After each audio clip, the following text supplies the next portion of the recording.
Okay, I think we're live. What's up, everybody? Welcome to this week's edition of Stellar Engineering Talks. My name is Kolten. I'm the community manager here at the Stellar Development Foundation, and I am not an engineer, but I will pretend to be one for the next 30 minutes or so for the sake of conversation.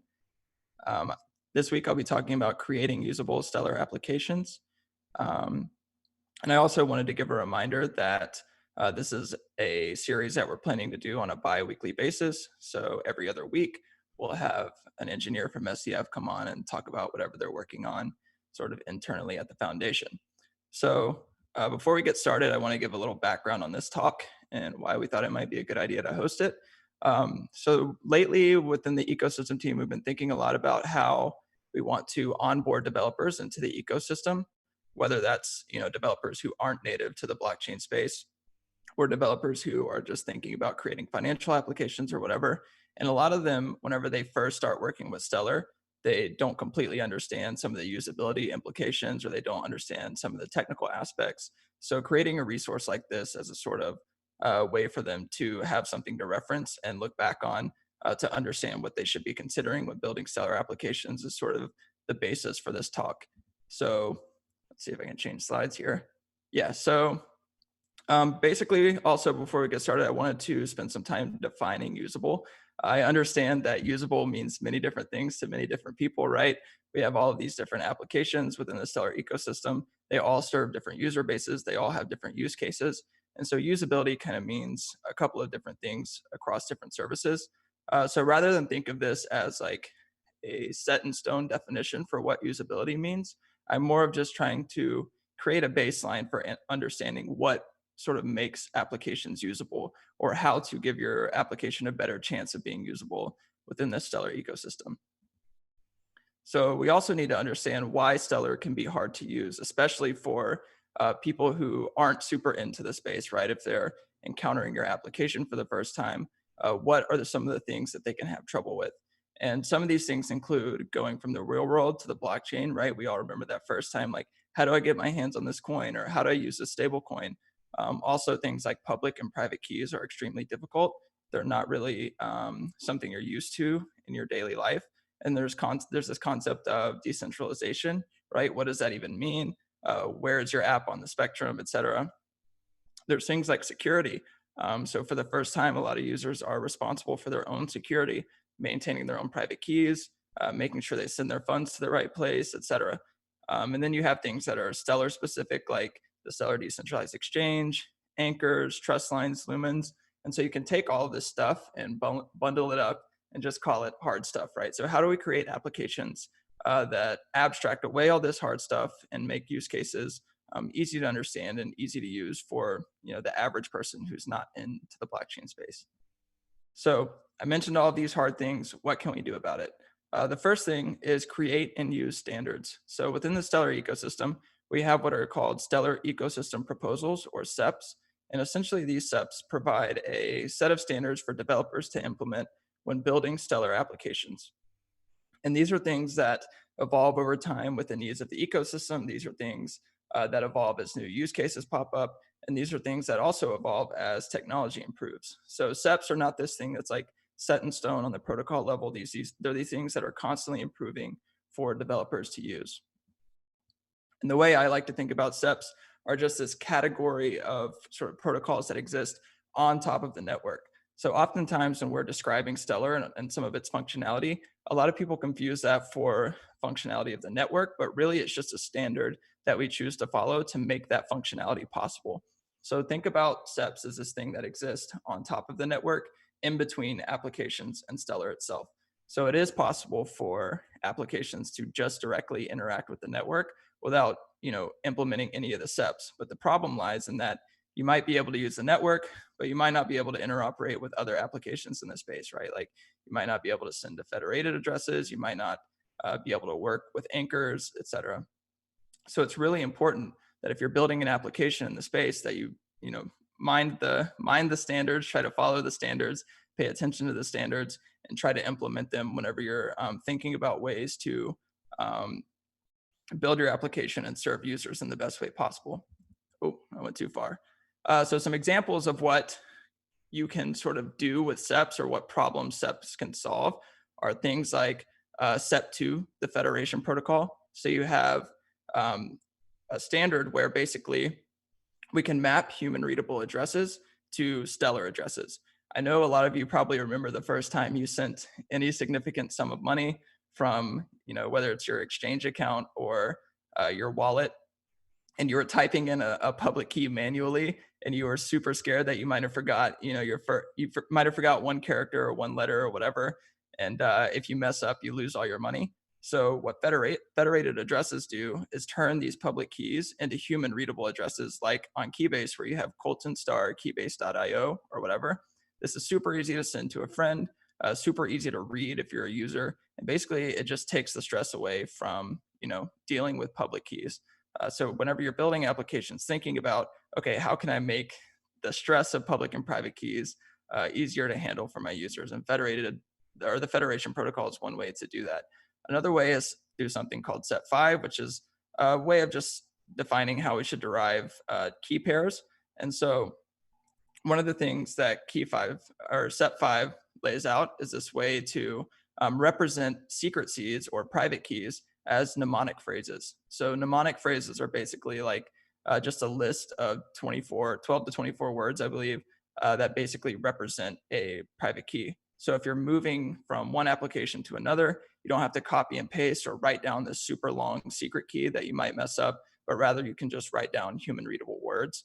And the kind of goal behind this is just to have something that users can resonate with, right? Like it's hard to write down this super long string of characters, hope you don't forget a number, and then you're screwed forever. So you want to come up with a way to make words easy to write down and easy to digest so that if I mess up, like let's say I misspelled deposit and I'm trying to move my secret key to some application to another application, I can figure out that I misspelled deposit, but I can't figure out that I forgot a character in my secret key. That's much harder.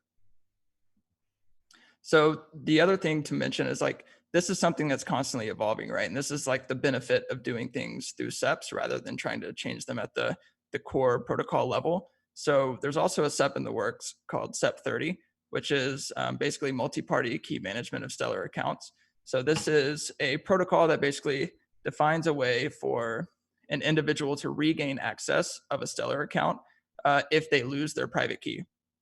So in the event that you lose your private key, which is a huge usability problem, not only in the Stellar ecosystem, but in the blockchain ecosystem as a whole, you can find a way to recover that key without giving control of the key to a third party, right? Because if a third party has control of the key, then that means they can steal your money if they wanted to. Hopefully they don't, but it's possible. So coming up with different ways to make private keys and public keys easier to manage for users is an extremely important thing to think about when you're building your Stellar applications.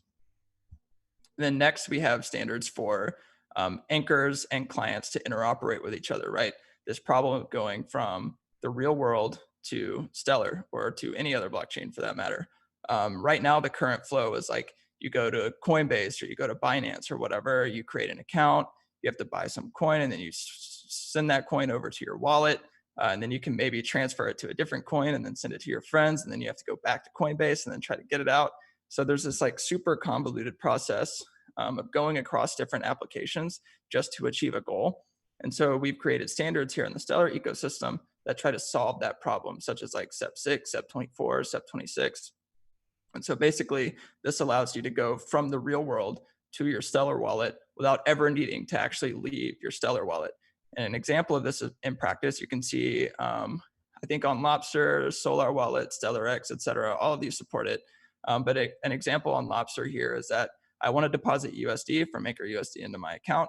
I just click deposit, I fill out some information, I click continue, and boom, Anchor USD interface loads up within my wallet. I never have to leave. And so the benefit of this is that you can all of a sudden interoperate with many sort of anchor services or on-off ramp services inside of your application without ever needing to force your users to leave. And so basically, we can make all of our services on Stellar interoperate with multiple services rather than like having to form a partnership with just Coinbase or form a partnership with just Wire, right? You can choose a whole bunch of makers that you want to work with within your payment service. Outside of standards, we can also sort of simplify the experience. We can make stuff that's easy to use. Some of you who might have been in the space for a long time might know back in the day, maybe the only way to sort of send and receive stuff like Bitcoin is through the command line. And of course, like no, I don't think payment applications are going viral through the command line anytime soon. So we have to make these things easy to use, right? And so first steps to do stuff like that are with tools like Stellar Laboratory, right? You create a wrapper around the entirety of the functionality of the network. And while Stellar Laboratory is a super useful tool, it's a super powerful tool, it's not something that you would consider like for mainstream use, right? It's not something that you want to give to users and be like, all right, cool, now you can send payments or make trades or whatever.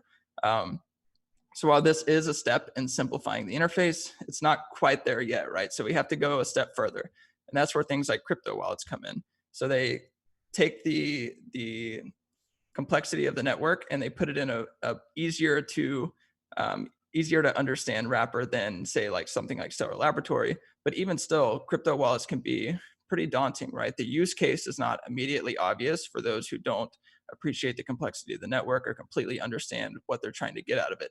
So by presenting all of this information to users, it can help a little bit, but it might still be complicated for some. And so what can we do about that, right? Like it seems like we're out of solutions here, but we're not.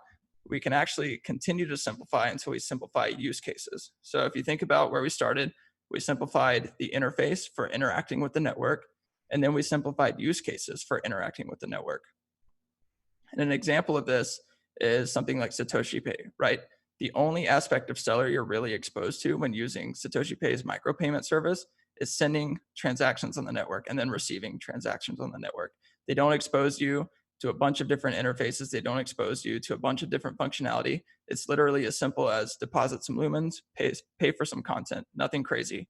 Um, Additionally, we see this explored through things like DStock, where instead of focusing on the payments aspect of Stellar, they focus on the decentralized exchange aspect of Stellar. So now you can decide, okay, I need to buy and sell stocks. I just need to know the price and I just need to say how much I want to buy and sell. And boom, I can do it right there in the interface. So I take away all of the complexity of deciding what I want to do by just presenting one single use case within the app. And another example of this is Vega. So Vega is a dollar savings app that we're working on internally here at SDF. And essentially, it just lets you send and receive different local currencies as well as exchange in and out of those local currencies. But you're not exposed to a bunch of order books. You're not exposed to a ton of trust lines. You're not exposed to a ton of public and private keys. A lot of the stuff is abstracted away so that your overall experience using the application is super easy to understand.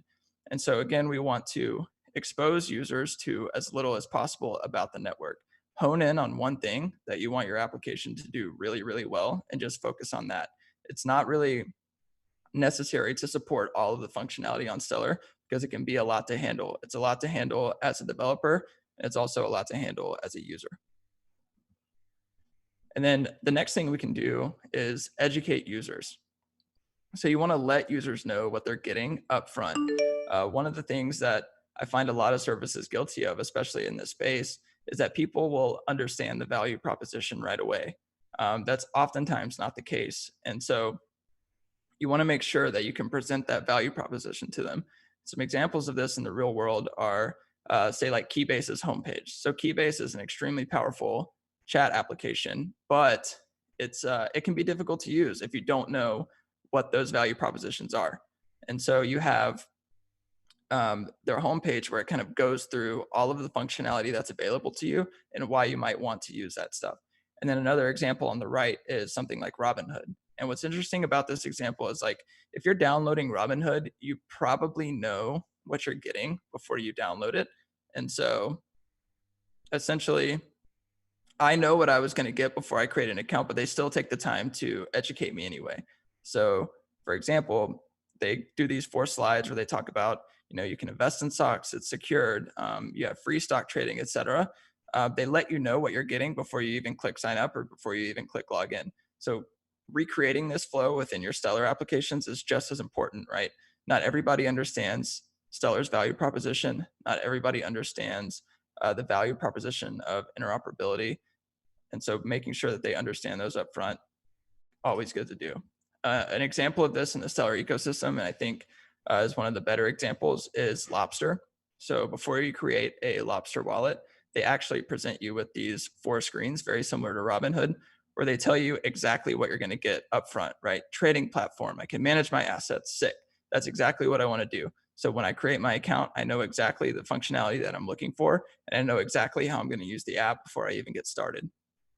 And then additionally, they've spent some extra time to translate their app into other currency or other languages rather. And so if you're creating an application that's global in nature, which is absolutely possible on Stellar, you want to make sure that your service can actually onboard those users, right? You want to make sure that it's translated for the target markets you're going after. You want to make sure that everybody can interact with your app that you say should be able to interact with your app. And fortunately, our community is sort of global in nature. And so it makes that process of finding people to do these translations really easy, right? You can pay a handful of community members to come knock out translations. And next thing you know, you can serve markets all around the world and easily onboard those users without any confusion. So to wrap this thing up and keep it kind of short and sweet, the 3 things we went over is sort of following standards, following and creating standards. This is really important. It's really important that if you're a developer and you're creating a use case and there's some standard that you think can be derived from it, that you participate in conversation and that you do your best to try to come up with standards for doing things. And then it's also important that you do your best to follow these standards. They're there for a reason. They'll make your life easier as not only a developer, but it'll make your life easier as somebody trying to launch a product that's interoperable with other products within the Stellar ecosystem. And you can find these in the Stellar GitHub repo. They're all there. There's about 30-ish of them or something like that. So if you're building an app on Stellar, make sure you're going through those, understanding them, understanding which ones make sense for your use case and all that good stuff. Additionally, we want to simplify the experience, like I mentioned. So simplify interfaces, right? Remove the stuff that's not necessary, abstract away the stuff that's really hard, and then hone in on a use case. Find out what are you actually trying to accomplish with your application? Is it a trading application? Is it a payments application? Maybe a little bit of both. What features do you need to focus on? What features do you need to present to your users? And what features do you need to remove? And then lastly, educate users, right? Show them where the value is, show them what they're getting up front, and make their lives easier whenever they're using your applications. You don't want to just dump an application with a ton of functionality on them that they'll never understand how to use. And that's it. So that's pretty much all I had to touch on throughout this whole presentation. I just wanted to go over some basics of what to consider when you're getting started on Stellar, what to consider when you're building applications on Stellar, and how you can sort of scour the ecosystem to find resources that can make your applications usable. I don't think there were any questions. If there are any, feel free to ask them really quickly, and I can try to answer them. But other than that, if you have any further stuff, you can get a hold of me on Keybase. My username is just Kolten. Additionally, you can find me on Medium. I write a weekly newsletter called the Dev Digest, where basically I cover all of this kind of stuff. So if you're interested in the latest conversations around ecosystem standards, I cover that. If you're curious about the latest developments in the ecosystem, I cover all that stuff. So if you're interested as a developer in keeping up with the stuff that's going on within the Stellar ecosystem, you can easily do that just by checking out my Medium. And then there's also some basic stuff such as like introductions to trust lines, introductions to path payments, all that good stuff. So if there's no questions, I guess we can call it a little early. Thanks everybody for tuning in. And remember to tune in. I think next week we're doing a SEP roundtable. And then the week after that, we'll be doing another engineering talk. So thanks everybody for coming by.